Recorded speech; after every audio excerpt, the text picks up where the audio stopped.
Hello and welcome back to my channel. This is DT DailyTech, and in today's video I'll be showing you how to factory reset your AT&T Calypso 4. First, make sure that the phone is powered off.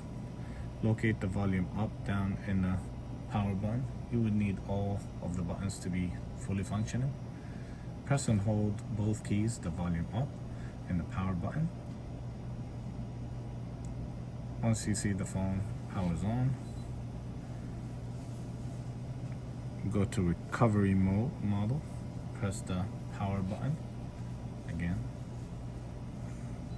power button to select it.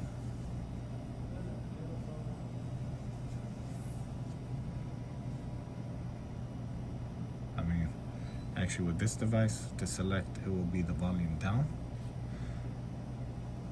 Once it takes us to the next screen, press and hold the power and then click the volume up. Again, press and hold the power button and tap on the volume up. It will take you to this screen. Scroll down to wipe data factory reset, power button to select it, to confirm. And once the phone is finished, reboot phone now. Once the phone powers on, it will be wiped clean to the factory settings. If you found this video helpful, please like and subscribe. Appreciate you always. Thank you.